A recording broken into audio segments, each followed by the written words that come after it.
বরিশালের ঐতিহ্যবাহী পর্যটন স্পট দুর্গাসাগর ইজারা দেওয়ার সিদ্ধান্ত ঘিরে শুরু হয়েছে তীব্র বিতর্ক। পাখিদের অভয়ারণ্য হিসেবে পরিচিত জায়গাটি পর্যটকদের কাছেও সমান আকর্ষণীয়। সম্প্রতি অভয়ারণ্যটি ইজারা দেওয়ার উদ্যোগ ঘিরে দেখা দিয়েছে নানা প্রশ্ন। পরিবেশগত কিংবা বৈজ্ঞানিক মূল্যায়ন ছাড়াই এমন সিদ্ধান্তের তীব্র সমালোচনা করছেন পরিবেশবিদরা। বরিশাল সংবাদদাতার পাঠানো তথ্যচিত্রে আরও জানাচ্ছেন সুলাইমান কবির। আপনার রুচির সাথে মানানসই স্টাইলিশ সব ডিজাইন থেকে বেছে নিন জংমুক্ত ও long lasting shine basin tap. Fittings shine তো সবকিছু ফাইন।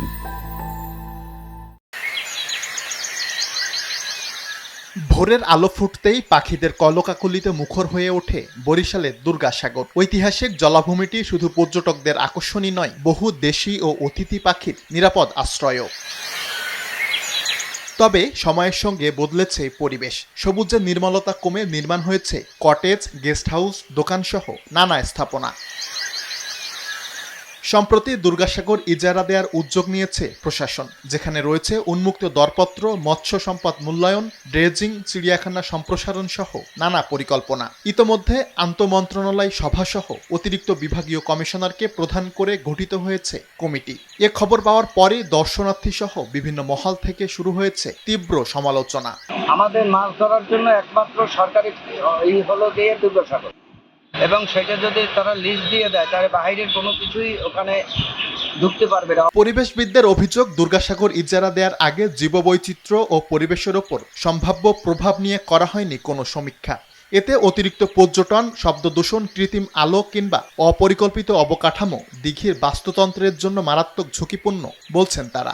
ব্যক্তি মালিকানা দিলে তার কাজই বেশি থাকবে হলো যে পয়সা এখান থেকে আয় করা, আর পয়সা আয় করতে গিয়ে সে কি করবে, তার ইকোসিস্টেমটাকে সম্পূর্ণ ধ্বংস করে দেবে। যা ওটা তখন আর দুর্গাসাগর থাকবে না, ওটা তখন আর পুকুর থাকবে না, জলাশয় থাকবে না, ওটা তখন একটা ডোবায় পরিণত হবে। ইজারার বিরোধিতা করছেন মৎস্য কর্মকর্তা থেকে রাজনৈতিক ব্যক্তিত্বরাও।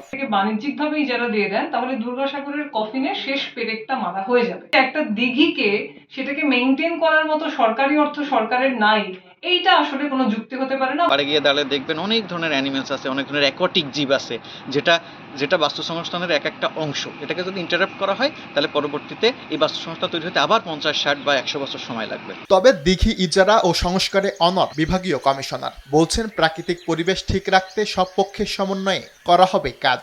সকলের সমন্বয় কমিটি আছে, কমিটি সবসময় বিভিন্ন মিটিং করে এরপরে যাতে পর্যটককে আকৃষ্ট করা যায়, পাশাপাশি প্রাকৃতিক পরিবেশ যাতে টিকে থাকে সেই প্রসেসটা চালিয়ে যায়। উন্নয়ন আর রাজস্ব আয়ের নামে দুর্গাসাগরের প্রাকৃতিক পরিবেশ ধ্বংস না করে বৈজ্ঞানিক উপায়ে জলাশয়টি সংস্কারের দাবি বরিশালবাসীর।